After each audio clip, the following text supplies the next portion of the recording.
Hey guys, welcome to Rosie's Dessert Spot. In this tutorial, we'll be creating a fun cherry blossom buttercream design cake.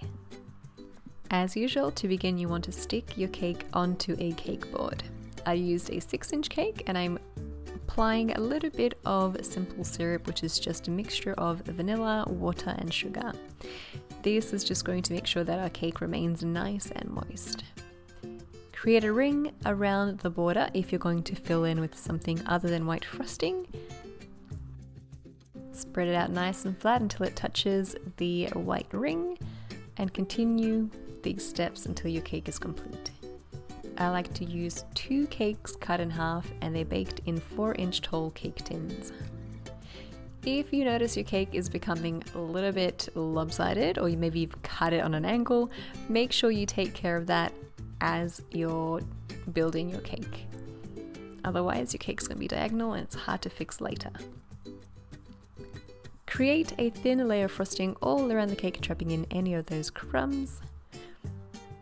And the buttercream recipe for this will be listed in the eye icon up top and in the description box below. I've just replaced all the butter with vegetable shortening to get a true white frosting.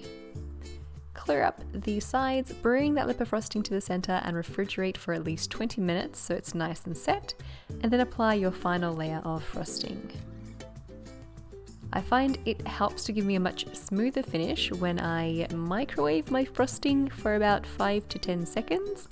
5 seconds if you're only using a little amount and 10 seconds if you're using like a big bulk amount. Smooth it out, fill in any pockets as you go to make sure it's nice and level and even. And just like before, bring that lip of frosting to the center. It's important to always wipe off your spatula after every swipe to make sure you get a nice, clean, sharp finish. Back into the fridge she goes for another 20 minutes, and in the meantime, we'll prepare our buttercream for the blossoms. Here I have some cling film or plastic wrap and I'm applying my lighter color on first, making it about 1 centimeter thick, nice and flat, and just to the center of that I'm going to evenly place a darker pink. Roll it over onto itself so you have a log. You'll want to try to get that lighter color to touch the seam on the other side. And then give each end a twist to seal it all in there. Take one of those ends and cut off with the scissors and pop it into a piping bag that's already been fitted with a 101 piping tip. 101 is like the 104, but it's just much tinier. On a floral nail, I've applied a little bit of buttercream so I can stick on a square of baking paper, and I'm going to create these blossoms.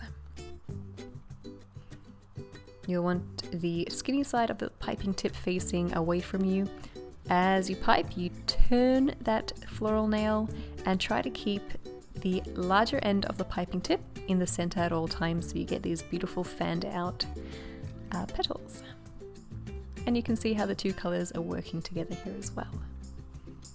Into the freezer she goes for at least an hour if you can, and then pipe some branches onto your cake with brown frosting. And I've used a number 2 piping tip for this.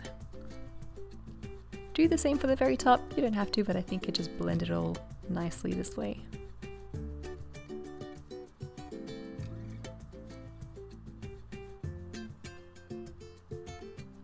Once your blossoms are really firm from the freezer, remove them from their little square of baking paper and just press them gently into your branch frosting.